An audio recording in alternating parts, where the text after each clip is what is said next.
Também tá no livro do Enki, antes de chegar nessa parte aqui. Lá como os primeiros heróis, que são os nibiruanos, que eles vêm pra cá, né? Então, pulando esse assunto e indo direto lá pra de novo no Adão. É muito interessante isso. Então, gente, vamos como eles vão fazer agora a Tiamat, né? Vamos ver, que surge, eu quero ver aqui, que é para explicar a costela. Então, espero que tenha ficado explicada a questão do barro. Então, tanto Adão quanto a Eva, né? O primeiro Adão e Eva reproduzidos, criados na face da terra. Então, Deus do barro fez a sua imagem, coisa e tal.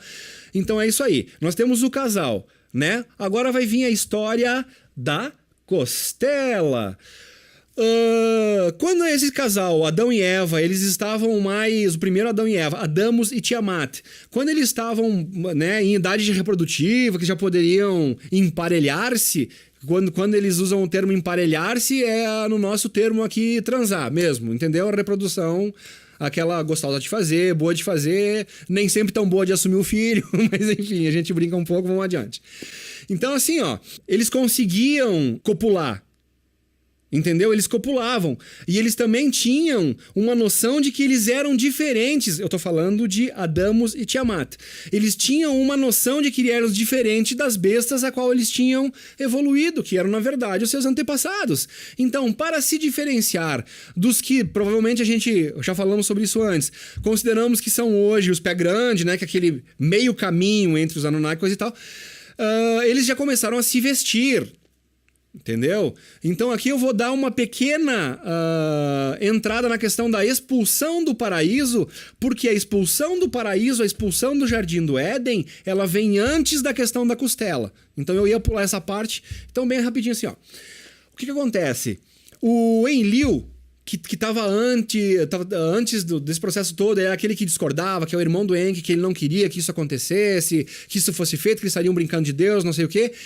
Quando esse primeiro Adamos e Tiamat estavam andando lá e coisa e tal, e já estavam cobertos com a parte sexual coberta, eles já tinham a vergonha e já tinham a consciência da nudez, o Enlil disse, mas como assim? Era pra nós fazer uns bichos que fosse escravo, que andasse pelado, coisa e tal, agora já estão se vestindo como nós, já tem a consciência da reprodução. Aí ele ficou louco. Ele achou que o Enki tava dando poder demais. Que, né, por exemplo, tu tá fazendo uma criação que vai ser tão poderosa, tão inteligente como nós, e que da mesma forma como a gente discute hoje, né, da inteligência artificial. Quanto poder nós damos para uma inteligência artificial e a que ponto ela poderia nos dominar um dia? Então a preocupação do Enlil é essa aí, gente. Tá ok? Então vamos lá. Então quando ele vê o Adão e a Eva andando pelo paraíso, que era o Jardim do Éden, que é um lugar distante do Abzu, aonde que tem as minas, né? O Enlil se enfurece. E daí, então, o Enki vai lá e chama a Nirma, sua irmã, e o seu filho Ningizida, e começam a explicar, né, pro Enlil, não, cara, tu vê, o conselho já nos deu a liberdade de fazer isso, e nós não temos outra possibilidade de fazer os escravos, então nós temos que dar continuidade. A gente descobriu que nós não conseguimos fazer o processo de reprodução como nós queríamos. Então a única maneira que nós conseguimos para dar continuidade a esse plano foi fazendo com que eles próprios se reproduzissem. Por isso que a gente deu a eles, né, a questão da reprodução. Então agora para explicar a expulsão. Então o Enlil diz pro Enki, então tá, se esses caras, Adão e Eva, foram criados para serem mineradores, que vão para as minas. Então assim ele expulsou Adão e Eva do Edim, que é o Jardim do Éden, para o Abzu. E que lá eles permaneçam porque lá é o lugar deles. Então a história de que o fruto da serpente do conhecimento que Deus se ira e expulsou... Mentira! Mutilação. Pegaram a história verdadeira, atropelaram tudo, agora vocês estão vendo realmente a questão do barro, já viram, né? Agora vocês viram a questão da expulsão do paraíso, e agora nós vamos chegar na questão da costela. Como Adão e Eva não estavam conseguindo se reproduzir, né? Eles de novo consultaram os ME, consultaram o DNA desse primeiro Adão e Eva, que é Adamos e Tiamat, E eles perceberam, comparando com o DNA Anunnaki, que faltavam duas, digamos assim, duas hélices da nossa hélice lá, né? Faltavam dois, o que nós podemos chamar atualmente de código genético, talvez. Não sou especialista nisso. Mas isso era o que permitia que os Anunnaki se reproduzissem e era o que estava impedindo que os humanos, Adão e Eva, se reproduzissem. Então, para resolver esse probleminha, né, o que o Ningizida... Eu estou procurando aqui para mostrar para vocês a parte que o Ningizida leva o pessoal e aonde entra bem certinho a questão da costela. Enki e Nirmá disseram-lhe um sussurro na casa de cura. O que a gente entende como casa de cura é um hospital, que a gente chama de hospital, né? Então, assim, ó... saíram todo mundo da sala, fecharam-se as portas atrás deles e ficaram os três a sós, com os dois terrestres. Ningizida, os três a sós com os dois terrestres. Quem? A Nimar, o Enki, né, os dois irmãos, Nirma e Enki, e as criaturas, Adão e Eva. Então esses quatro ficaram, mais o Ningizida, que é o filho do Enki, que é o que vai fazer o processo, né? Então olha que interessante isso, ó. Ningizida fez descer um profundo sonho sobre os outros quatro, né? Os quatro que acabei de me referir, Adão e Eva, Enki e Nimar. Então, Ningizida fez descer um profundo sonho sobre os outros quatro. Aos quatro os fez insensíveis. O que a gente conhece, né? Então, eles estão no hospital e eles simplesmente foram anestesiados. Os quatro foram anestesiados. Olha a parte da costela, que bacana. Da costela de Enki extraiu a essência vital, na costela de Adamo inseriu a essência vital. Ou seja, da costela do Enki foi tirado... Então não foi da costela de Adão que saiu a Eva, veja bem. Da costela de Enki foi extraído o DNA e foi inserido, foi colocado na costela de Adão. Depois, do DNA da costela, ou melhor, o DNA retirado da costela de Nirmá é inserido na costela de Tiamat.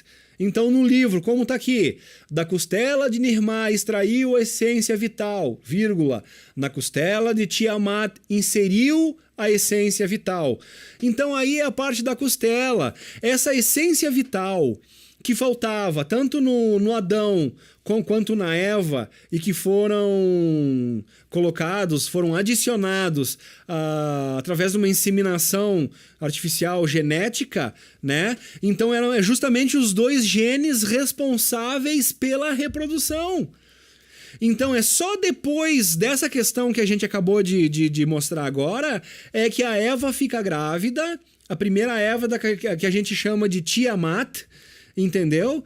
E aí é que vai surgir os filhos, entendeu?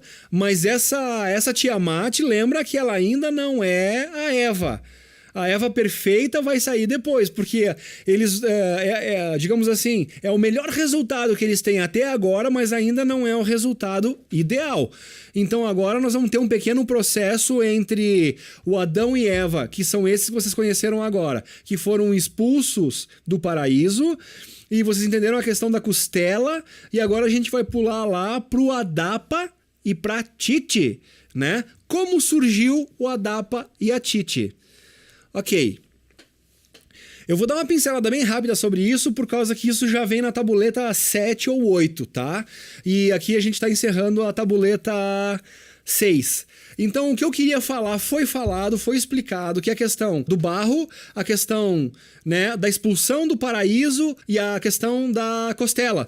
Então, de quebra, a gente deu uma pincelada em como foi a questão dos 7 dias, como foi criado, né, o que diz a Bíblia e o que diz o livro do Enki, e também agora, bem rapidinho assim, ó, desse resultado dos filhos que estavam saindo desse Adamo e dessa Tiamat, ainda não era o resultado que eles queriam. Então, um belo dia, o Enki tá dando uma banda no seu disco voador, na sua nave, e ele olha lá de cima, né? Ele olha duas fêmeas dessa geração que eles tinham feito já, e elas eram tão perfeitas, tão bonitas, tão parecidas com as Anunnaki, que ele sentiu atração física por eles. E eu quero mostrar a parte do livro onde diz e o seu falo se umedece e ele desce para ter com elas. Uma coisa, ou seja, gente, o Adão e a Eva que geraram Abel e Caim são resultado da cópula física entre Enki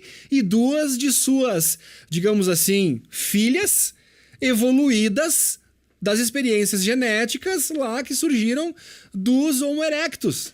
Então elas já não tinham pelos, elas já tinham as feições de Anunnaki, elas já conseguiam falar, já tinham a consciência da linguagem, só ainda, né? Não eram a perfeição como eles queriam, que tinham o poder, que elas não tinham a alma ainda. Ainda eram seres sem alma. A junção da alma com o corpo, isso começa a ficar interessante, do espírito com o corpo, vem só do resultado dessa cópula do Enki com duas meninas, né? E dessas duas meninas, o Enki inclusive diz pro seu copiloto lá, que é o comandante da nave dele, agora tu fica de olho nessas duas e tu me relata passo a passo o que acontece com elas. E daí então esse cara acompanha a gravidez, os 9 meses de gravidez dessas duas, né? Acompanha para que não aconteça nada com elas, protege, digamos assim. E quando elas dão à luz, né? Quando elas parem, nasce um menino e uma menina. Então, na verdade, eles são... Na verdade, Adão e Eva, que são os pais de Caim e Abel, aqui eles são nomeados, né? São batizados de Adapa, que é o Adão, diferente do Adamus, façam bem a diferença, e a Tit, que é diferente de Tiamat. Então mas na Bíblia tudo é Adão e Eva. É isso que eu quero que vocês entendam. Então, na verdade, né? Esse último Adão e Eva, que é Adapa e Tit, né?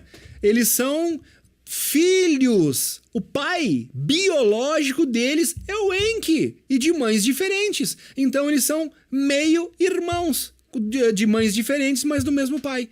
E eles vão começar a copular a partir deles e vai gerar Caim, Abel e toda essa galera aí. Entenderam? Então, gente, espero que vocês tenham curtido. E espero que isso instigue vocês, né, a fazerem a leitura do livro do Enki. Eu quero mandar um beijo muito grande, muito forte para Dona Nina, que ela participa do nosso grupo de espírito, de espíritas não, de assuntos ufológicos. E ela já tinha colocado que essa leitura do livro de Enki é um pouco cansativa. E eu concordo plenamente com a senhora, Dona Nina.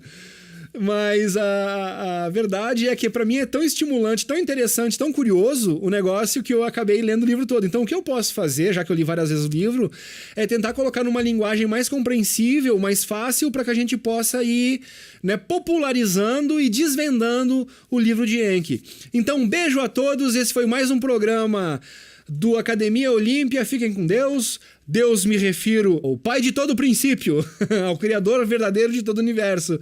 E assim a gente vai desmistificando a Bíblia e vai tendo o entendimento, né?